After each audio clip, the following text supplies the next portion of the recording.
వీక్షకులందరికీ నమస్కారం. ఆగస్టు మాసంలో మకర రాశి వారికి ఏ విధమైనటువంటి ఫలితాలు కలగబోతున్నాయో మనం ఈ కార్యక్రమం ద్వారా తెలుసుకుందాం. ప్రత్యేకించి మకర రాశి వారికి ఉండేటువంటి గ్రహస్థితి పరిశీలనం చేస్తే ఈ రాశి వారికి 2వ స్థానమందు శని వక్రించినటువంటి ఫలితాలు వస్తూ ఉన్నాయి. తృతీయమందు రాహువు, పంచమమందు గురుడు, అలాగే కుజుని యొక్క స్థితి, సప్తమ స్థానమందు రవి, బుధుల యొక్క సంచారము, భాగ్యమందు శుక్రకేతువులు, ఇలా గ్రహస్థితి ఉన్నది. ప్రత్యేకించి ఇందులో యోగించేటువంటి గ్రహాలు అంటే ఒక గురుడు మాత్రమే కనబడుతూ ఉన్నారు. మిగతా ఏ గ్రహము కూడా అనుకూలించేటువంటి స్థితిలో లేదు. అయితే మాసం చివరిలో అనగా 27వ తారీఖు దగ్గర నుండి ఒక 5 రోజుల పాటు తర్వాత మాసంలో కూడా కుజుడు యోగిస్తారు కాబట్టి షష్ఠ కుజుని యొక్క స్థితి ఒక మంచి పరిణామంగా చెప్పచ్చు. మిగతా గ్రహాలు ఏవి కూడా అంత ఉన్నతమైనటువంటి స్థాయిలో లేవు, అలానే పీడించేటువంటి స్థాయిలో కూడా లేవు. ఒక ఏలినాటి శని దోషం మినహాయించి మిగతా గ్రహాలు ఏవి కూడా అంత ప్రతికూలంగా లేవు. ఒక రవి మాత్రం 16వ తారీఖు దాటాక అష్టమ స్థానంలోకి వెళ్ళడం ద్వారా అష్టమ రవి యొక్క దోషము అనేటువంటిది వస్తుంది. అయితే ప్రత్యేకించి ఈ గ్రహస్థితి ఆర్థికపరమైనటువంటి విషయాలపై గనక మనం తీసుకుంటే ఆర్థికంగా అంత ఇబ్బందికరమైనటువంటి పరిస్థితులు ఏవి కూడా కనపడడం లేదు. ఎందుకంటే పంచమ గురుడు ఉన్నప్పుడు, అలాగే అర్ధాష్టమ కుజుడు కూడా లేరు, ఆయన మారిపోయారు కాబట్టి ఆర్థిక సమస్యల నుండి కూడా బయటపడడానికి అవకాశం ఉంటుంది. గత నెలలో కానీ అంత క్రితం నెలల్లో కానీ ఏదైనా కొన్ని ఆర్థికంగా ఇబ్బందికరమైనటువంటి నిర్ణయాలు తీసుకోవడం ద్వారా ఆర్థిక సమస్యలు వచ్చినప్పుడు వాటి నుండి కూడా బయటపడడానికి ఈ నెలలో ప్రత్యేకమైన అవకాశం ఉంటుంది. కాబట్టి ఆర్థికంగా పరిస్థితి అంతా కూడా సాధారణంగానే ఉంది. అంటే వచ్చినటువంటి ధనం మీకు సక్రమంగా అది వినియోగింపబడుతుంది. కొంత ధనాన్ని దాచుకుంటారు, కొంత ధనాన్ని ఎక్కడైనా పెట్టుబడి కింద పెట్టగలుగుతారు. ఇలా అన్యాక్రాంతం అవ్వకుండా అనవసరమైన ఖర్చు లేకుండా సానుకూలంగానే సాగుతూ ఉంటుంది. ఇక ఆరోగ్యపరమైనటువంటి విషయాలను చూస్తే కొంత ఆరోగ్యపరంగా సమస్యలు కనబడుతూ ఉన్నాయి. అటు శనేశ్వరుడు ఇచ్చేటువంటి ఇబ్బంది, అలాగే 16వ తారీఖు దాటాక రవి ఇచ్చేటువంటి కొంత సమస్యలు, అజీర్ణమయ సంతాపం, జానుబాధాంత దైవచ అంటే కొంత అనారోగ్య సమస్యలు, వీటికి అటు రవిశనులు కారణమవుతారు. దాంతోపాటుగా అటు పంచమంలో ఉండేటువంటి కుజుడు ఏమవుతుందంటే ఏదైనా ఒక చిన్న ఆరోగ్యపరమైన సమస్య వస్తే అదేదో పెద్ద భయంకరమైనటువంటి సమస్యగా బాధపడుతూ ఉంటారు. ఇది ఒకటి.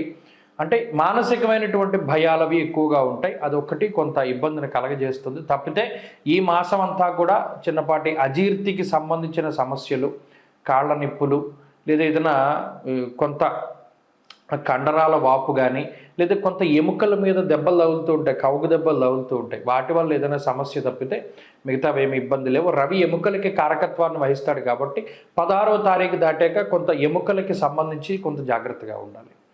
ఇక కుటుంబపరమైనటువంటి విషయాలు సాధారణంగానే ఉన్నాయి. కుటుంబ సభ్యులతోటి ఉండేటువంటి సత్సంబంధాలు కానివ్వండి, లేదా అటు మిత్రులు, సన్నిహితులు, రక్త సంబంధీకులు, తోబుట్టువులతో ఉండేటువంటి సఖ్యత విషయాలు కూడా అన్ని సాధారణంగానే గోచరిస్తూ ఉన్నాయి. వాటిలో ఇబ్బంది ఏమీ లేదు, గత మాసంలో ఉండేటువంటి లాగానే ఉన్నాయి. ప్రత్యేకించి శుభ కార్యక్రమాల రీత్యా కూడా కొంత బంధుమిత్రులను కలుసుకోగలుగుతారు, తీర్థయాత్రలు చేయగలుగుతారు, దైవ దర్శనాలు చేయగలుగుతారు, కొన్ని సాహసోపేతమైనటువంటి చర్యలు చేపట్టగలుగుతారు. మొత్తం మీద ఇవన్నీ కూడా సానుకూలమైనటువంటి వాతావరణానికే కారణమవుతాయి. ఇక ఉద్యోగ వ్యాపారాలకి సంబంధించినటువంటి విషయాలకు వస్తే ఉద్యోగపరంగా కొంత ఒత్తిడి ఉంటుంది. ఎక్కువ సమయాన్ని ఉద్యోగంలో గడపవలసినటువంటి పరిస్థితులు ఏర్పడతాయి. తప్పితే ఉద్యోగం కోల్పోయేటువంటి ప్రమాదం కానీ, లేదా ఉద్యోగపరంగా ఏదైనా స్థానచలనం అది కూడా కలగడానికి కొంత అవకాశం ఉంటుంది. ఉద్యోగరీత్యా వేరే ప్రాంతానికి వెళ్ళవలసి రావడం తప్పితే మిగతా ఉద్యోగపరమైనటువంటి సమస్యలు ఏవి కూడా మకర రాశి వారిలో ప్రత్యేకించి కనబడడం లేదు. ఇక వ్యాపారానికి సంబంధించినటువంటి విషయాలు కూడా సానుకూలంగానే గోచరిస్తూ ఉన్నాయి. ప్రత్యేకించి ఇక్కడ ఒక విషయాన్ని మాత్రం దృష్టిలో పెట్టుకోవాలి. భాగస్వామ్య వ్యాపారాలు చేసేటువంటి వారు, వంశపారంపర్య వ్యాపారాలు చేసేటువంటి వారు, వీరు మాత్రం కొంత ఇబ్బంది పడడానికి అవకాశం ఉంటుంది. అలాగే కొత్తగా వ్యాపారం అది కూడా పార్ట్నర్షిప్ భాగస్వామ్య వ్యాపారాలతో ప్రారంభం చేసేటువంటి వారికి కూడా ఇనీషియల్గా అంటే స్టార్టింగ్లో ప్రారంభంలో కొన్ని రకాలైనటువంటి సమస్యలు రావడానికి అవకాశం ఉంటుంది. మనం మొత్తానికి చూసుకున్నప్పుడు ఈ మకర రాశి వారికి మరలా అటు కుటుంబపరమైనటువంటి విషయాల్లోకి వెళ్ళినప్పుడు జీవిత భాగస్వామికి, సంతానానికి సంబంధించినటువంటి ఆరోగ్యపరంగా కూడా ఈ గ్రహస్థితి కించిత్ ఇబ్బందిని కలగజేస్తూ ఏదేమైనా కొంత మానసికమైనటువంటి భయానికి మాత్రం కారణమవుతుంది. మిగతా ఇతరత్ర ఏ విధమైన ఇబ్బందులు లేవు. విద్యార్థులకి గ్రహస్థితి మిశ్రమమైనటువంటి ఫలితాన్ని ఇస్తుంది. స్త్రీలకి ప్రత్యేకించి ఉద్యోగ వ్యాపారాలు చేసేటువంటి వారికి మాత్రం ఈ గ్రహస్థితి చాలా లాభదాయకంగా ఉంటుంది.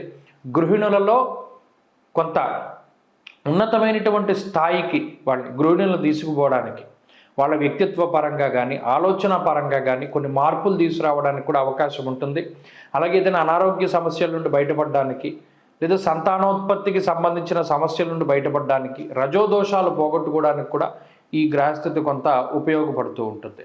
మకర రాశి వారి ఈ మాసంలో మరింత మంచి ఫలితాలను సాధించడానికై ఎక్కువగా ఆంజనేయ స్వామి వారి యొక్క ఆరాధన చేస్తూ ఉండడం చెప్పదగినటువంటి సూచన.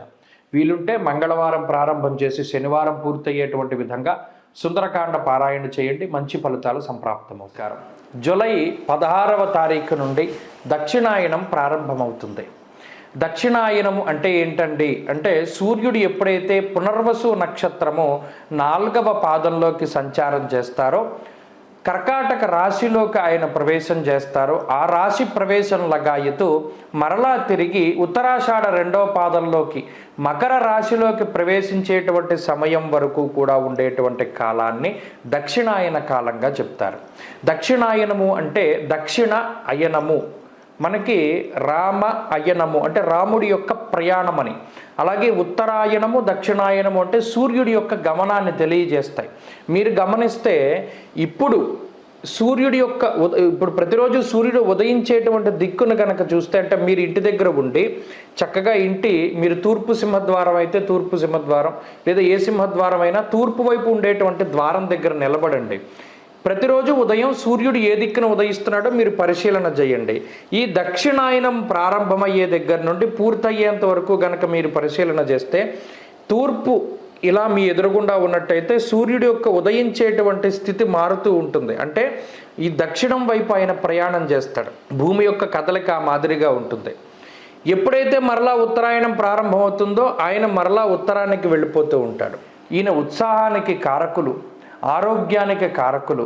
అలాగే జీవితంలో మనం ఏది సాధించడానికైనా సరే రవిగ్రహం చాలా ముఖ్యం. గ్రహరాజు అయినటువంటి రవి ఆయన ప్రతికూలంగా ఉన్నప్పుడు ఆరోగ్యపరంగా కొన్ని చికాకుల్ని కలగజేస్తారు.